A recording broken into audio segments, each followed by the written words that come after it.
T series के main channel पे भोजपुरी के power star Pawan Singh के जबरदस्त हिंदी सॉन्ग रिलीज भइल बा। पहिला बार शायद ऐसा भइल बा जब पावर स्टार पवन सिंह के वीडियो ऑडियो सब मिला के एकदम प्योर हिंदी सॉन्ग भोजपुरी के पावर स्टार पवन सिंह के रिलीज भइल बा टी सीरीज के माध्यम से। और गाना के आप लोग खाली देखब जाना, पे कमेंट भर के करम जा, लाइक खूब करम जा और ज्यादा से ज्यादा स्टेटस स्टोरी में शेयर करम जा, काहे कि भोजपुरी खातिर प्राउड के बात बाटे और भोजपुरिया पावर दिखावे के समय बाटे। गाना के ज्यादा से ज्यादा शेयर करी जा, लेके हाजिर बानी थोड़ा सा जानकारी, थोड़ा सा रिव्यू। जी भैया, आप लोग को बता दी कि पावर स्टार पवन सिंह के हिंदी गाना जो गाना के नाम बाटे प्यार में है हम, जरीन खान के साथ ही गाना आइल बाटे, जौन की काफी दिन पहले, अभी कुछ दिन पहले ही शूटिंग होत रहे। खूब क्लिप आप लोग देख ले रही, जब वायरल होते रहे सोशल मीडिया। ओकरा से पहले पायल देव एगो पोस्ट डलले रही, पवन सिंह पायल देव सब कोलैबोरेट करके पोस्ट डलले रहे लोग। एगो रोमांटिक सॉन्ग रिकॉर्डिंग भइल बाटे जौन की बहुत जल्दी आवेला बा। उहे गाना ई गाना है जौन की रिलीज भइल बाटे टी सीरीज के माध्यम से। जौन गाना का नाम बा प्यार में है हम। जरीन खान बॉलीवुड के हीरोइन जो कि सलमान खान, अक्षय कुमार, हर स्टार के साथ काम कइले बड़ी।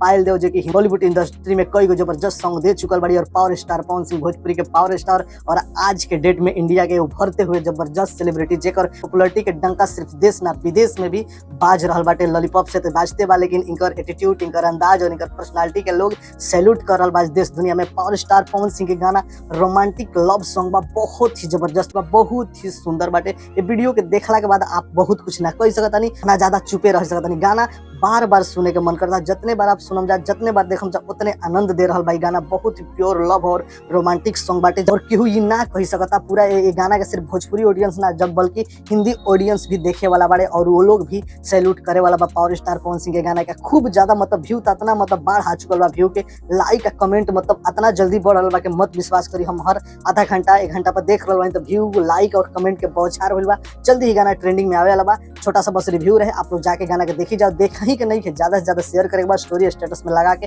अपन भोजपुरिया पावर दिखाई जा।